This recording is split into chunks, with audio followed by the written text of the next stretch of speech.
So I'm gonna give you guys a little bit of background as to why I'm standing here, and I think I'm very faithful in a lot of ways, and I think that fate has me standing here, right? So we had a get together at our store, with probably about 25 people or so, and Edward was part of that group. When Edward left, it's funny how he got involved. I was giving away some door prizes, and gave away to somebody that was close to him, and he says, "Well, I also have whatever it was. I can't recall specifically what it is." I said, "You know what? I'm gonna give you $50 just because you're one of our friends on Facebook, or we follow us on Instagram, whatever it was, right?" And so Edward comes in. It was on Instagram. Instagram. It was Instagram. Yeah. Yeah, he tagged me in like 20 tags on Instagram. Yeah. And so, so Edward comes in, and he's giving his information. He's talking about, passionate about, just very, very passionate about what you guys are doing.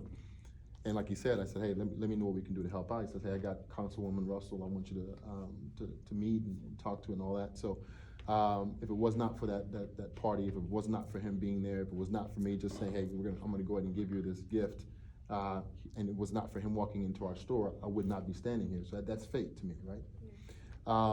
And along with that same thing, you guys have to understand the reason I asked you guys these questions about how far you're willing to go.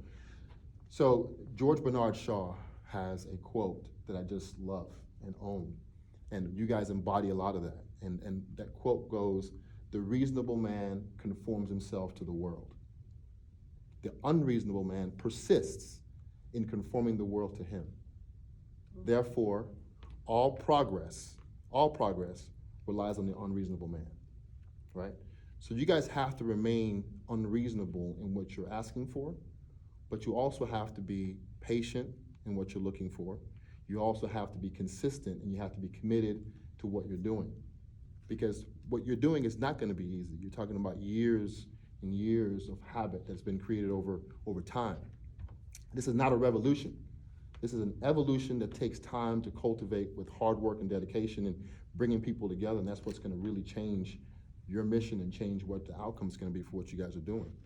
So as you guys walk through this, continue to open your arms up to people of all races, all walks, and whatever the case may be, to bring them in, because as you guys grow with support from outside the African American community, the stronger your voice is gonna be. But maintain faithful that, things are gonna change. I'm gonna give you guys a story that I don't know if much of you guys know as to how difficult the road has been, but there has been a long time between the civil rights movement and what you guys are experiencing now in your generation. And so, most of you guys know Nelson Mandela, right? You guys know about his time in jail. What you guys may not know, may not be aware of, is prior to him going to jail, he was a very peaceful demonstrator. The ANC was doing some movements to help push the cause of ending apartheid. It was a large gathering of really peaceful demonstrators. The government of South Africa had initiated the military to go out and shoot to kill. Peaceful protesters, just shoot to kill. I don't remember the exact number, but somewhere around 65, 79 people died in that protest. As a result, Nelson Mandela decided, hey, look, we doing this thing peacefully is not working, and so he conspired, right, to sabotage some government installations. He went to jail for 5 years for something else, and while he was in jail, they discovered some evidence that put him as one of the co-conspirators to sabotaging some of the government installations. And so he then served 18 years, right? I share that part of the story because I don't think you need to go to that extreme to get your message across. That's not what I'm saying. What I am saying, though, is that it's gonna be difficult, because this is where the story becomes very interesting, and this is where I think you can draw some inspiration from. So while he's in jail 18 years, very, very, very small prison cell, no bed, dirt floor, right? And in that time, 18 years, he's tortured mentally, physically, in all kinds of ways you can possibly imagine, right? So one of the things he talks about in this book, and he talks about pretty regularly, he talks about being asked to go out and dig his grave. And walking out there, and imagine digging a grave in tough dirt in South Africa.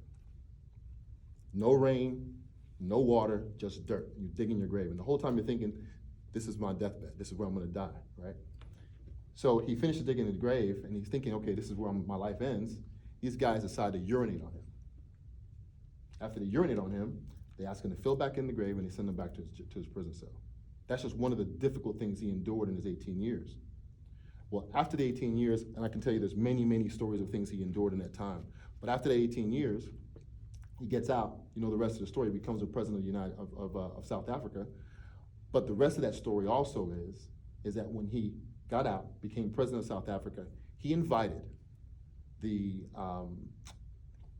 prosecutor, and he invited the jail warden that tortured him for 18 years, the prosecutor who prosecuted him really unnecessarily but viciously, trying to seek the death penalty for fighting for people's freedom. Freedom to vote, freedom to just be treated equally. They prosecuted him for death, okay? He invited both of these people to his house for dinner. Now you ask yourself how many of you would do that? I know it would be a very difficult task for me to do, very difficult. But the reason I tell you guys this story is because despite all the things that you guys are experiencing, you can draw inspiration from someone like Nelson Mandela, where he understood the challenges he faced every single day, lived it for 18 years of torture, but understood also that as a man, he can't control anybody else. I can't control you, I can't control you, all I can do is control myself. And despite my conditions around me, despite what all the conditions are, I've got to remain in a peaceful state. Because by being in a peaceful state of mind, you can then control the outcome.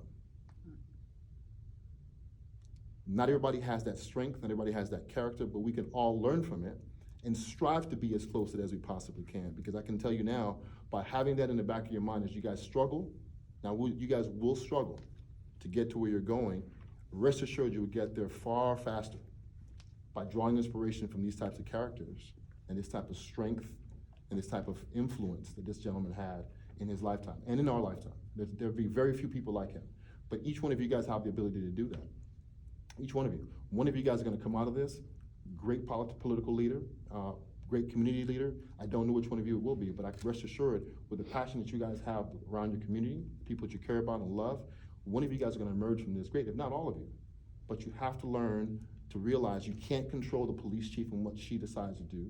You can't control anybody outside your personal realm of space. But just maintain a peaceful state and everything around you will work out the way it's supposed to work out. So when you ask what I would talk about, I talk about these young people becoming great influencers in the community, in the city, in the country, whatever the case might be.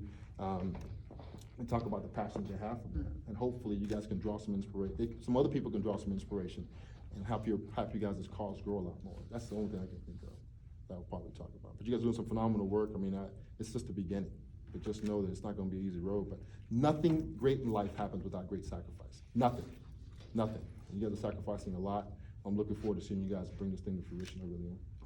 So. Thank you. For sure.